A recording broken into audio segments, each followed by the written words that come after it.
আপনারা নিশ্চয়ই অবহিত আছেন যে গত কয়েকদিন ধরে বাংলাদেশে কিছুটা অস্বাভাবিক অবস্থা বিরাজ করছিল। তারই ধারাবাহিকতায় গত পরশুদিন অর্থাৎ বৃহস্পতিবারে উপদেষ্টা পরিষদের একটা বৈঠক হয়। সেই বৈঠক থেকে প্রধান উপদেষ্টা তিনি একটা মেসেজ জাতিকে দিতে চেয়েছিলেন, তিনি সেটা দেননি। কিন্তু এই কথাটা খুব দ্রুত সমাজের সব দিকে ছড়িয়ে পড়ে, যার কারণে সমাজে একটা অনিশ্চয়তা, আশঙ্কা, আতঙ্ক দেখা দেয়। আমরা সেই দিনই বিষয়গুলোকে হিসাবে নিয়েছি, নোটিশে নিয়েছি। রাজনৈতিক নেতা তার জনপ্রতিনিধিত্বের একটা দাবি নিয়ে তিনি একটা অবস্থান নিয়েছিলেন, আবার আরেকটা গুরুত্বপূর্ণ জায়গায় আরেকটা দাবিতে আরেক দল অবস্থান নিয়েছিলেন। এই সব কিছু প্রধান উপদেষ্টার জন্য কিছুটা কষ্টের, কিছুটা বিরক্তির ছিল, যার কারণে তিনি তার দায়িত্বের ব্যাপারেই পুনর্বিবেচনা করবেন এরকম একটা অভিব্যক্তি তিনি প্রকাশ করেছিলেন। কিন্তু কার্যত এটা অফিসিয়ালি সামনে আসেনি। এ বিষয়ে আপনারাও আমাদের মতোই বিচলিত ছিলেন, আমরা এটা বিশ্বাস করি। কারণ দেশ আমাদের সবার, দেশ ভালো থাকলে আমরা সবাই ভালো থাকবো।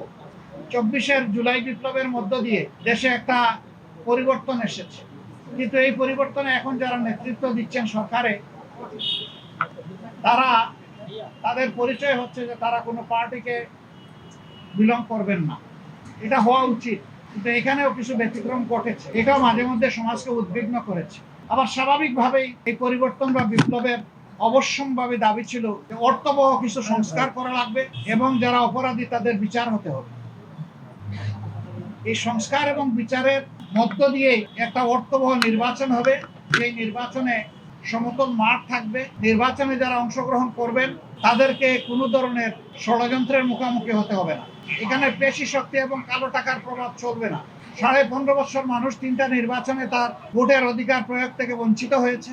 এবার তারা নিঃসংকোচে নিজের এই অধিকারটা প্রয়োগ করতে চায় এবং এই সুযোগ পাবে, নিশ্চিত হবে। এটি হচ্ছে জনগণের দাবি। প্রধান উপদেষ্টা ইতিমধ্যে কয়েকবার তিনি বলেছেন নির্বাচন তিনি দিতে চান এই বছরের ডিসেম্বর থেকে শুরু করে আগামী বছরের জুনের মধ্যবর্তী কোনো এক সময়, কিন্তু তিনি সুনির্দিষ্ট কোনো রোডম্যাপ দেন, কোনো মাস সপ্তাহ তিনি ঘোষণা করেননি। এটাকে কেন্দ্র করে বিভিন্ন ধরনের দাবি এই নির্বাচনের রোডম্যাপের ব্যাপারে আছে। আমাদেরও কিছু রিকমেন্ডেশন ছিল, আমরা তার প্রতি সম্মান রেখেই বলেছিলাম যে দায়িত্ব আমরা সবাই মিলে তাকে দিয়েছি, তিনি চেয়ে নেননি এবং তিনি দলের পক্ষ থেকেও নির্বাচিত কোনো দায়িত্বশীল নেতা নন, বরঞ্চ তিনি জনগণের ঐক্যমতের ভিত্তিতে এই জায়গাটায় একটা গুরুবার তিনি গ্রহণ করেছেন। তাকে আমরা তার সম্মান বজায় রেখে দেশের স্বার্থটা তিনি দেখবেন, সেটা আমরা সবসময় বলে আসছি। আমরা আজকে ওই ব্যাপারে কথা বলেছি। আমরা বলেছি 2টা বিষয় স্পষ্ট করা দরকার। একটা, নির্বাচনটা কখন হবে, আপনি যে সময়সীমা দিয়েছেন এর ভিতরেই জনগণের কোনো ধরনের বড় ভোগান্তি না হয়ে একটা কমফোর্টেবল টাইমে এই নির্বাচনটা হওয়া উচিত আমরা মনে করি।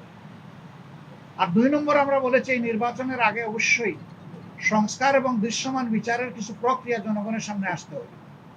সংস্কার শেষ না করে যদি কোনো নির্বাচন হয়, এই নির্বাচনে জনগণ তাদের প্রত্যাশা পূরণ করতে পারবেন। আবার সব সংস্কার এই সরকারের পক্ষে করা সম্ভব না। মাত্র 5টা সুনির্দিষ্ট বিষয়ে তারা হাত দিয়েছে, এতটুকু নিষ্পত্তি হওয়া উচিত সন্তোষজনকভাবে। এর পাশাপাশি এখানে জুলাই প্রক্লেমেশনের ব্যাপার স্যাপার আছে, এগুলা সংস্কারের সাথে জড়িত। তো অনেক দলের দাবি দেওয়ার মধ্যেও কিছু ভিন্নতা আছে, এটা থাকবে। দল যেহেতু আলাদা, মতেরও ভিন্নতা থাকবে, এটাই স্বাভাবিক। গণতন্ত্রের সৌন্দর্য হচ্ছে আমার মতটি আমি প্রকাশ করব, আরেকজনের মতের প্রতি আমি শ্রদ্ধা দেখাবো। আমি কারো মতকে তুচ্ছ জ্ঞান করবো না, উপহাস করবো না এবং কাউকে অপমানিত করবো না। কিন্তু আনফর্চুনেটলি এই সীমা আমরা অনেকেই রক্ষা করে চলতে পারি না, আমাদের পারা উচিত। গণতন্ত্রের স্লোগান হচ্ছে let us agree to disagree. আসো আমরা এক হই যে আমাদের ভিন্ন মত প্রকাশ করার অবকাশ আছে, সুযোগ আছে। এই থিওরির উপর আমাদের সকলকে আসতে হবে। আমরা বিশ্বাস করি সমস্ত দলই দেশকে ভালোবাসে। ভালোবাসার জায়গা থেকে দায়িত্ববোধের পরিচয় দিয়ে আমরা সবাই যদি এগিয়ে আসি এবং আমরা যদি সংস্কার প্রক্রিয়াকে অর্থবহ সহযোগিতা করি, তাহলে একটা অর্থবহ সংস্কারের মধ্য দিয়ে একটা অর্থবহ নির্বাচন নিশ্চিত হতে পারে ইনশাআল্লাহ। আমরা সেই দিনটির অপেক্ষায় আছি। সমাজে যে অস্থিরতা দেখা দিয়েছিল এই বিষয়টাকে কেন্দ্র করে, প্লাস বিভিন্ন ব্লকেটকে কেন্দ্র করে আপাত দৃষ্টিতে তা কিছুটা কেটেছে। আমরা এর স্থায়ী নিষ্পত্তি চাই। এবং আমরা মনে করি যে দুইটা রোডম্যাপ ঘোষণা করলেই তার অনেকটাই সমাধান হয়ে যাবে। একটা হচ্ছে সংস্কারের রোডম্যাপ, আর একটা হচ্ছে নির্বাচনের রোডম্যাপ। এই দুইটাই অতীব গুরুত্বপূর্ণ বলে আমরা মনে করি।